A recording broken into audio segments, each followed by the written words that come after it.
Chapitre 15, où le sac aux banknotes s'allège encore de quelques milliers de livres. Le train s'était arrêté en gare. Passepartout descendit le premier du wagon et fut suivi de Mr. Fogg qui aida sa jeune compagne à mettre pied sur le quai. Phileas Fogg comptait se rendre directement au paquebot de Hong Kong afin d'y installer confortablement Miss Aouda, qu'il ne voulait pas quitter tant qu'elle serait en ce pays si dangereux pour elle. Au moment où Mr. Fogg allait sortir de la gare, un policeman s'approcha de lui et dit « Monsieur Phileas Fogg, c'est moi. Cet homme est votre domestique ?» ajouta le policeman en désignant Passepartout. « Oui. »« Veuillez me suivre, tous les deux. » Mr. Fogg ne fit pas un mouvement qui pût marquer en lui une surprise quelconque. Cet agent était un représentant de la loi, et pour tout Anglais, la loi est sacrée. Passepartout, avec ses habitudes françaises, voulut raisonner, mais le policeman le toucha de sa baguette et Phileas Fogg lui fit signe d'obéir. « Cette jeune dame peut nous accompagner ?» demanda Mr. Fogg. « Elle le peut » répondit le policeman. Le policeman conduit Mr. Fogg, Miss Aouda et Passepartout vers un palkigari, sorte de voiture à 4 roues et à 4 places, attelée de 2 chevaux. On partit. Personne ne parla pendant le trajet qui dura 20 minutes environ. La voiture traversa d'abord la ville noire, aux rues étroites bordées de cahutes dans lesquelles grouillait une population cosmopolite, sale et déguenillée. Puis elle passa à travers la ville européenne, égayée de maisons de briques, ombragée de cocotiers, hérissée de mâtures que parcouraient déjà malgré l'heure matinale des cavaliers élégants et de magnifiques attelages. Le palkigari s'arrêta devant une habitation d'apparence simple, mais qui ne devait pas être affectée aux usages domestiques. Le policeman fit descendre ses prisonniers. On pouvait vraiment leur donner ce nom, et il les conduisit dans une chambre aux fenêtres grillées en leur disant « C'est à 8h30 que vous comparaîtrez devant le juge Obadiah. » Puis il se retira et ferma la porte. « Allons, nous sommes pris » s'écria Passepartout en se laissant aller sur une chaise. Miss Aouda, s'adressant aussitôt à Mr. Fogg, lui dit d'une voix dont elle cherchait en vain à déguiser l'émotion « Monsieur, il faut m'abandonner, c'est pour moi que vous êtes poursuivi, c'est pour m'avoir sauvé. » Phileas Fogg se contenta de répondre que cela n'était pas possible. « Poursuivi pour cette affaire du sutty ? Inadmissible. Comment les plaignants oseraient-ils se présenter ? Il y avait méprise. » Mr. Fogg ajouta que dans tous les cas, il n'abandonnerait pas la jeune femme et qu'il la conduirait à Hong Kong. « Mais le bateau part à midi, » fit observer Passepartout. « Avant midi, nous serons à bord, » répondit simplement l'impassible gentleman. Cela fut affirmé si nettement que Passepartout ne put s'empêcher de se dire à lui-même « Parbleu, cela est certain, avant midi nous serons à bord. » Mais il n'était pas rassuré du tout. À 8h30, la porte de la chambre s'ouvrit, le policeman reparut, et il introduisit les prisonniers dans la salle voisine. C'était une salle d'audience, et un public assez nombreux, composé d'Européens et d'indigènes, en occupait déjà le prétoire. Mr. Fogg, Miss Aouda et Passepartout s'assirent sur un banc en face des sièges réservés aux magistrats et aux greffiers. Ce magistrat, le juge Obadiah, entra presque aussitôt suivi du greffier. C'était un gros homme tout rond. Il décrocha une perruque pendue à un clou et s'en coiffa lestement. « La première cause ?» dit-il, mais portant la main à sa tote. « Hé, ce n'est pas ma perruque !»« En effet, monsieur Obadiah, c'est la mienne !» répondit le greffier. « Cher monsieur Oysterpoof, comment voulez-vous qu'un juge puisse rendre une bonne sentence avec la perruque d'un greffier ?» L'échange des perruques fut fait. Pendant ces préliminaires, Passepartout bouillait d'impatience, car l'aiguille lui paraissait marcher terriblement vite sur le cadran de la grosse horloge du prétoire. « La première cause, » reprit alors le juge Obadiah. « Phileas Fogg ?» dit le greffier Oysterpoof. « Me voici, » répondit Mr. Fogg. « Passepartout ?»« Présent, » répondit Passepartout. « Bien, » dit le juge Obadiah. « Voilà 2 jours, accusé, que l'on vous guette à tous les trains de Bombay. »« Mais de quoi nous accuse-t-on » s'écria Passepartout, impatienté. « Vous allez le voir, » répondit le juge. « Monsieur, » dit alors Mr. Fogg, « je suis citoyen anglais, et j'ai droit... » « Vous a-t-on manqué d'égard ?»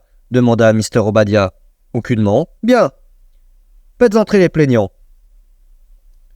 Sur l'ordre du juge, une porte s'ouvrit et 3 prêtres hindous furent introduits par un huissier.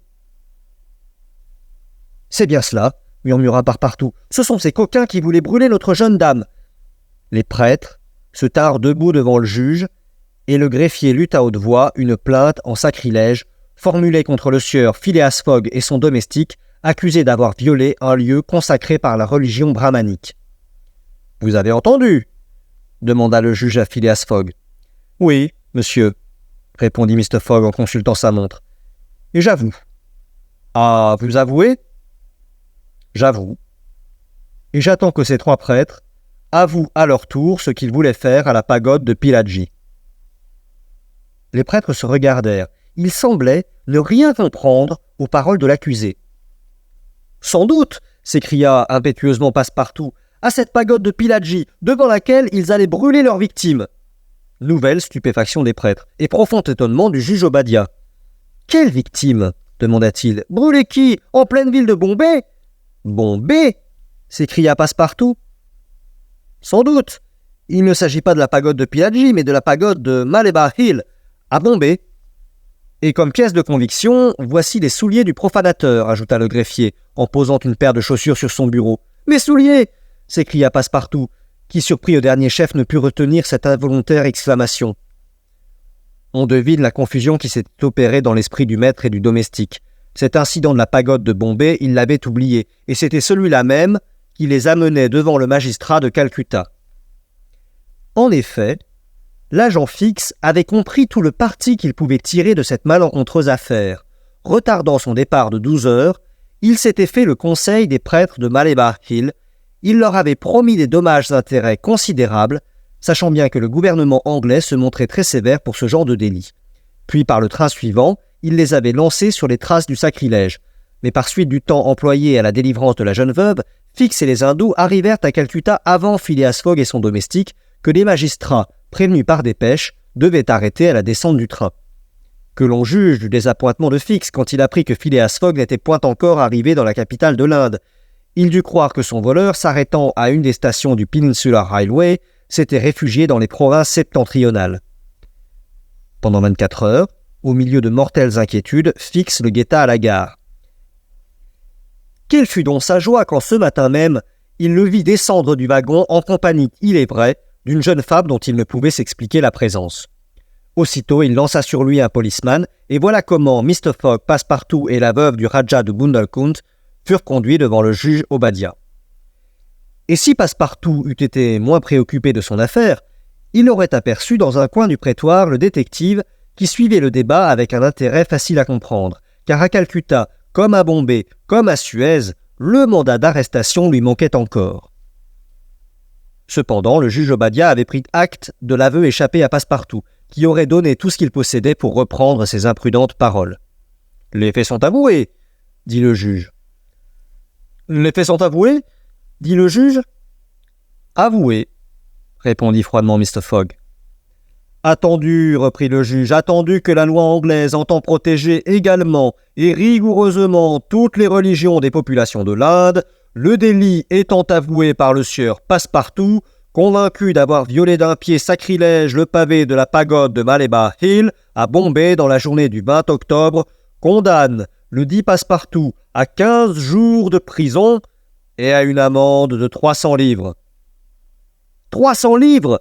s'écria Passepartout qui n'était véritablement sensible qu'à l'amende. « Silence !»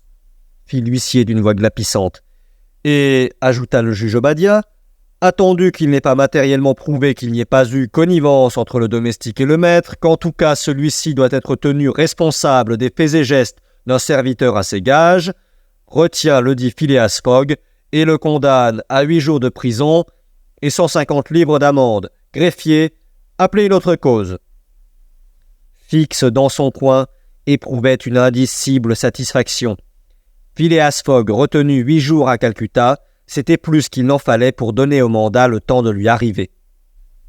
Passepartout était abasourdi. Cette condamnation ruinait son maître. Un pari de 20 000 livres perdus, et tout cela parce que, en vrai badaud, il était entré dans cette maudite pagode. Phileas Fogg, aussi maître de lui que si cette condamnation ne l'eût pas concerné, n'avait pas même froncé le sourcil. Mais au moment où le greffier appelait une autre cause, il se leva et dit « J'offre caution. »« C'est votre droit, » répondit le juge. Fix se sentit froid dans le dos, mais il reprit son assurance quand il entendit le juge, attendu la qualité d'étranger de Phileas Fogg et de son domestique, fixer la caution pour chacun d'eux à la somme énorme de 1000 livres. C'était 2000 livres qu'il en coûterait à Mr. Fogg s'il ne purgeait pas sa condamnation. « Je paie », dit ce gentleman. Et du sac que portait Passepartout, il retira un paquet de banknotes qu'il déposa sur le bureau du greffier. « Cette somme vous sera restituée à votre sortie de prison, » dit le juge. « En attendant, vous êtes libre sous caution. »« Venez, » dit Phileas Fogg à son domestique. « Mais au moins qu'il rende les souliers » s'écria Passepartout avec un mouvement de rage. On lui rendit ses souliers. « En voilà qui coûte cher, » murmura-t-il. « Plus de 1000 livres chacun, sans compter qu'il me gêne. » Passepartout, absolument piteux, suivit Mr. Fogg qui avait offert son bras à la jeune femme. Fix espérait encore que son voleur ne se déciderait jamais à abandonner cette somme de 2000 livres et qu'il ferait ses 8 jours de prison. Il se jeta donc sur les traces de Fogg. Mr. Fogg prit une voiture dans laquelle Miss Aouda, Passepartout et lui montèrent aussitôt. Fix courut derrière la voiture qui s'arrêta bientôt sur l'un des quais de la ville. À un demi-mille en rade, le Rangoon était mouillé, son pavillon de partance hissé en tête de mât. 11 heures sonnaient. Mr. Fogg était en avance d'1 heure. Fix le vit descendre de voiture et s'embarquer dans un canot avec Miss Aouda et son domestique. Le détective frappa la terre du pied. « Le gueux !» s'écria-t-il. « Il part 2000 livres sacrifiés, prodigue comme un voleur. Ah, je le filerai jusqu'au bout du monde s'il le faut, mais du train dont il va, tout l'argent du vol y aura passé. » L'inspecteur de police était fondé à faire cette réflexion. En effet, depuis qu'il avait quitté Londres, tant en frais de voyage qu'en primes, en achat d'éléphants, en caution et en amende, Phileas Fogg avait déjà semé plus de 5000 livres sur sa route, et le tant pour cent de la somme recouvrée attribuée au détective allait diminuant toujours.